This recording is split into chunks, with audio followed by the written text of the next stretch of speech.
জয় শ্রী হরি, শ্রী বিষ্ণু নারায়ণ। আজকের বিষয় খুব ভালো, খুব গুরুত্বপূর্ণ বিষয়। জ্যৈষ্ঠ মাস। এই জ্যৈষ্ঠ মাসে তিনটি সবজি ভুলেও খাবেন না। তারপর এই যে জিনিসগুলোর কথা বলবো, এগুলো কাউকে দান করবেন না। জ্যৈষ্ঠ মাসে বড় মঙ্গলবার বলা হয়, জ্যৈষ্ঠ মাসের মঙ্গলবারগুলোকে। এই মঙ্গলবার দিন বিশেষ কাজের কথা বলবো। সেই কাজটা করলে জীবনে আর্থিক দিকটা খুব মজবুত হবে, অর্থ উন্নতি হবে।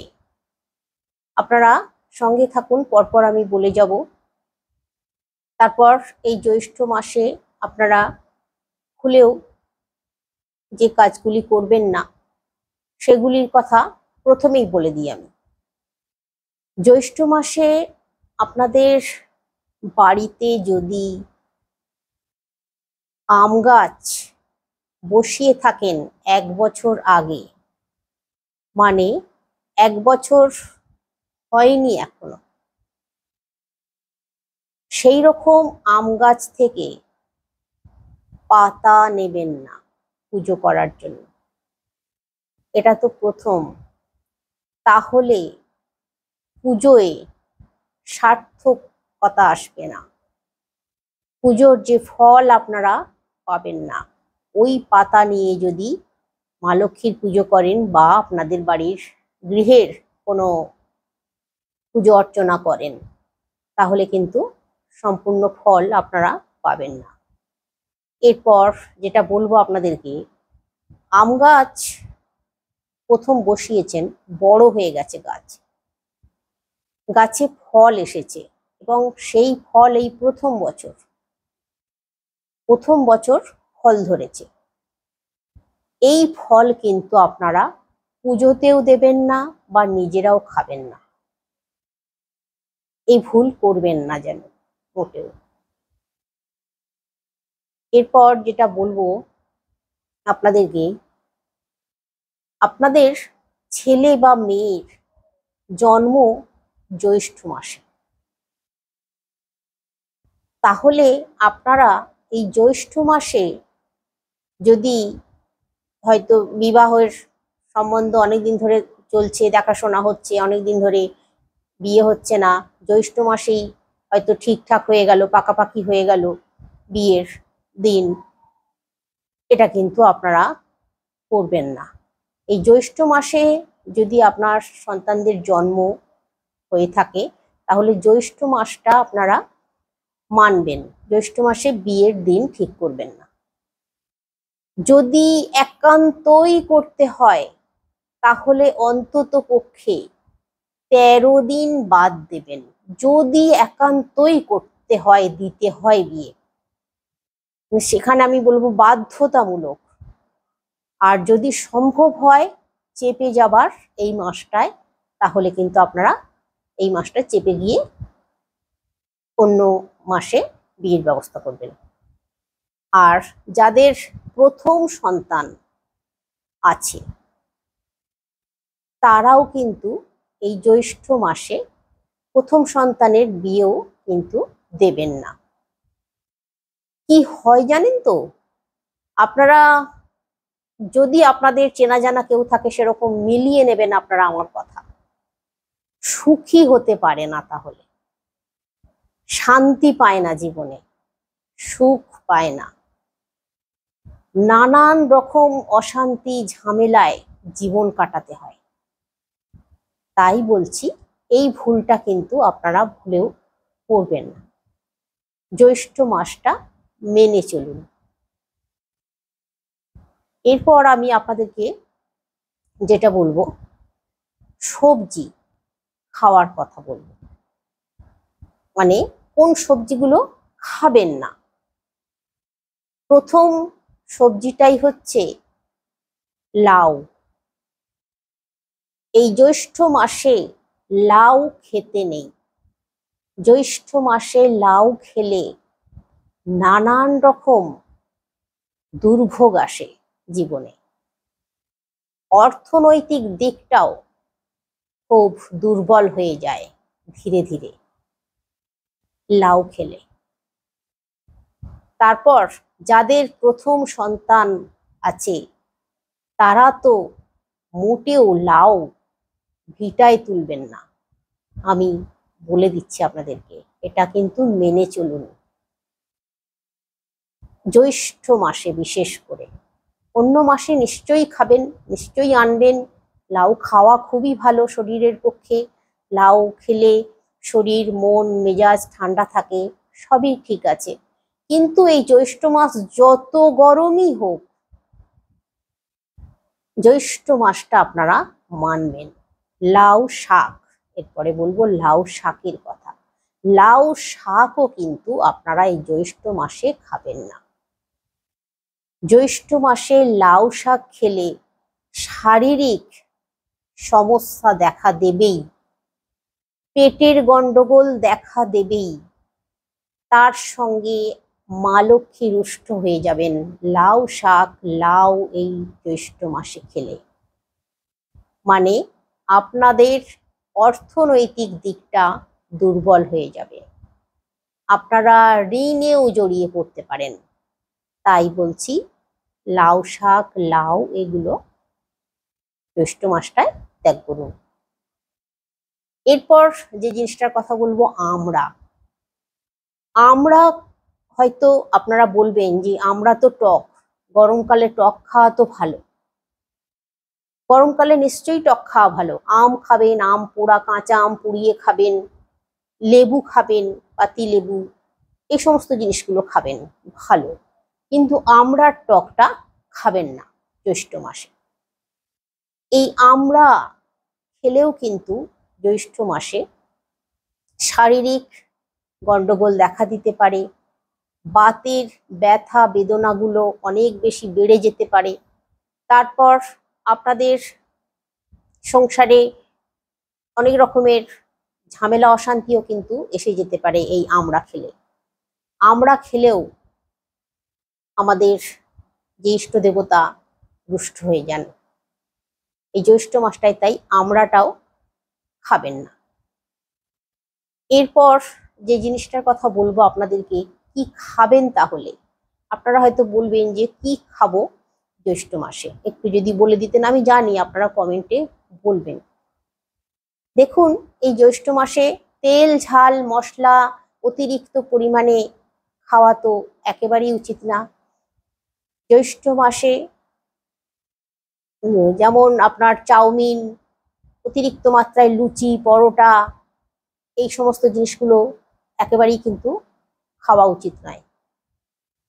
তারপর এই জ্যৈষ্ঠ মাসে অতিরিক্ত পরিমাণে আমিষ জাতীয় জিনিস খাওয়া, সেটাও কিন্তু স্বাস্থ্যের পক্ষে তো মোটেই ভালো না। তারপরে এমনিও এই জ্যৈষ্ঠ মাস ঠাকুর দেবতাদের মাস, এই মাসটায়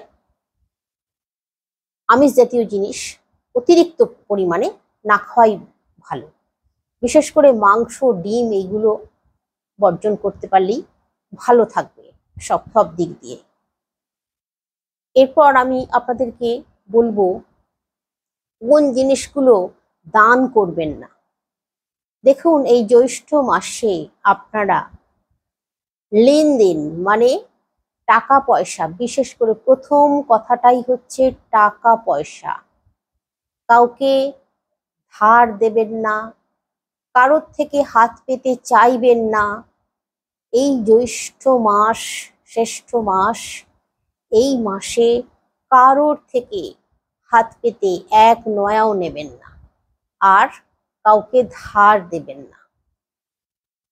এই জ্যৈষ্ঠ মাসে যদি একান্তই হয়তো অসুখ বিসুখ হতে পারে কারোর আত্মীয় পরিজনদের, সেক্ষেত্রে হয়তো তাকে হসপিটালাইজ করেছে, টাকা পয়সার দরকার, এক্ষুনি ইমিডিয়েট দিতেই হবে, সেই ক্ষেত্রে মাপ আছে, সেই ক্ষেত্রে আপনারা দিতে পারেন, কিন্তু এমনি কাউকে দেবেন না অকারণে।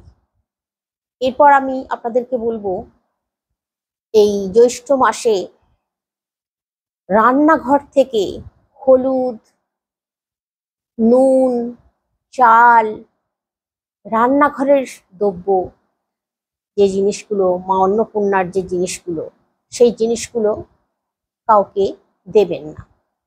বিশেষ করে সন্ধ্যার পরে ভুলেও কাউকে দেবেন না। আর এমনিতে কোনো সময়ই দেবেন না, সেটা হচ্ছে বিশেষ করে সর্ষের তেল। সর্ষের তেল, নুন, হলুদ, এই জিনিসগুলো কাউকে দেবেন না। একটু মেনে চলবেন, তাহলে দেখবেন গৃহে সুখ শান্তি বজায় থাকবে, আপনারা ভগবানের আশীর্বাদ পাবেন। এই জিনিসগুলো আপনারা কিন্তু ভুলেও কাউকে দেবেন না। এরপর আমি আপনাদেরকে যে কথাটা বলেছিলাম যে এই জ্যৈষ্ঠ মাসের মঙ্গলবারে আপনারা কি করবেন। জ্যৈষ্ঠ মাসের প্রত্যেকটা মঙ্গলবার আপনারা যদি নিয়ম করে সম্পূর্ণ উপবাস করতে পারেন, মানে আমি বলতে চাইছি ভাত মুড়ি এই জিনিসগুলো না খেয়ে আপনারা সাবু খেতে পারেন, তারপর ছোলা সিদ্ধ খেতে পারেন, এরকম ধরনের জিনিসগুলো খেতে পারেন। কিন্তু ভাত মুড়ি এই মঙ্গলবার দিনগুলো যদি একটু মেনে চলেন তাহলে খুব ভালো। মা মঙ্গলচণ্ডীর ব্রত অনেকেই রাখেন। মা মঙ্গলচণ্ডীর ব্রত রাখা এই জ্যৈষ্ঠ মাসের মঙ্গলবারে খুব ভালো, সংসারে গৃহে খুব মঙ্গল আসে সর্বদিক দিয়ে। তারপর এই জ্যৈষ্ঠ মাসে আমি তো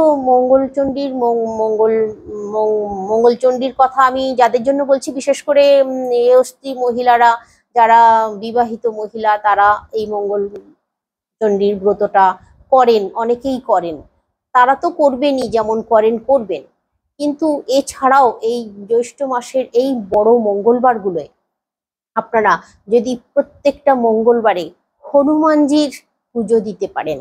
হনুমানজির পুজো কিভাবে দেবেন, বা আপনাদের বাড়িতে যদি হনুমানজির পিকচার থাকে, পিকচারের সামনেও কিন্তু আপনারা একটা ঘিয়ের প্রদীপ প্রজ্বলিত করবেন, আর হনুমানজিকে ছোলা গুড় নিবেদন করবেন, ছোলা গুড়ের প্রসাদ নিবেদন করবেন, আর একটু মেটে সিঁদুর হনুমানজিকে দেবেন, অর্পণ করবেন, আর ঘিয়ের প্রদীপ জ্বালাবেন।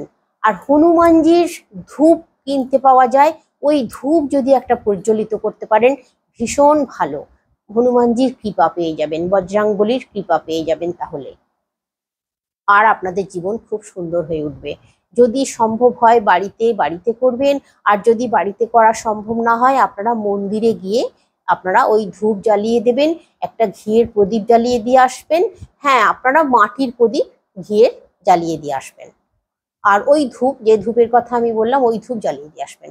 আপনারা ওই ধূপ দশকর্মার দোকানে বলবেন বজরাঙ্গবলী ধূপ, ওরা দিয়ে দেবে, দেখবেন বেশি দামও না। ওই ধূপ একটা করে প্রতিটা মঙ্গলবারে জ্বালিয়ে দিয়ে আসবেন মন্দিরে গিয়ে। আর বজরাঙ্গবলীর চাল্লিশা যদি পাঠ করতে পারেন মন্দিরে বসেই পাঠ করবেন, না তো বাড়িতে পাঠ করবেন, সকালেই হোক সন্ধ্যাতেই হোক। আর এই দিন আপনারা সম্পূর্ণ নিরামিষ খাবেন। আর যারা মঙ্গলচণ্ডীর ব্রত রাখবেন তারা তো নিশ্চয়ই ভাত খাবেন না, অন্ন খাবেন না। আর যারা বজরাঙ্গবলীর পুজো অর্চনা করবেন তারা এই দিন অবশ্যই নিরামিষ খাবেন, আমিষ জাতীয় জিনিস কিন্তু ভুলেও খাবেন না এই মঙ্গলবার গুলোয়। এই কাজটা আপনারা করুন, দেখবেন আপনাদের খুব সুখ আসবে, অর্থের দিকটা খুব মজবুত হবে, অর্থ উন্নতি ভীষণভাবে হবে বজরাঙ্গবলীর কৃপায়। এই মঙ্গলবারগুলোই অবশ্যই করুন আপনারা এই কাজ। হ্যাঁ, আমি আপনাদেরকে যে কথাটা বলছিলাম, এই জ্যৈষ্ঠ মাসে আপনারা অবশ্যই মহাদেবকে প্রতিদিন গঙ্গা জল দিয়ে অভিষেক করাবেন, তাহলেও কিন্তু গৃহে খুব সুখ আসবে। মহাদেব ঠান্ডা থাকবেন, আপনাদেরও ঠান্ডা রাখবেন, আপনাদের পরিবারের মানুষজনেরা আপনারাও কিন্তু খুব ভালো থাকতে পারবেন। এই জ্যৈষ্ঠ মাসের মঙ্গলবারগুলোয় আপনারা এইভাবে করুন। দেখুন, মঙ্গলবার আপনারা ভোলেনাথকে অবশ্যই অভিষেক করাবেন তো বটেই, আর প্রতিটা দিন যদি ভোলেনাথকে অভিষেক করাতে পারেন তাহলে কিন্তু খুব মঙ্গল আসবে গৃহে, খুব সুখ আসবে গৃহে। তো আমি তো আপনাদেরকে জ্যৈষ্ঠ মাসের ব্যাপারটা আপনাদেরকে বললাম, আমার পক্ষে যতটা সম্ভব বলার আমি আপনাদেরকে বলে দিলাম। আপনারা চেষ্টা করুন সেই মতো নিজেদেরকে চলার। আশা করছি সকলে সুস্থ থাকবেন, ভালো থাকবেন। শ্রীহরি শ্রী বিষ্ণু নারায়ণের কৃপায়। আজকে আসছি।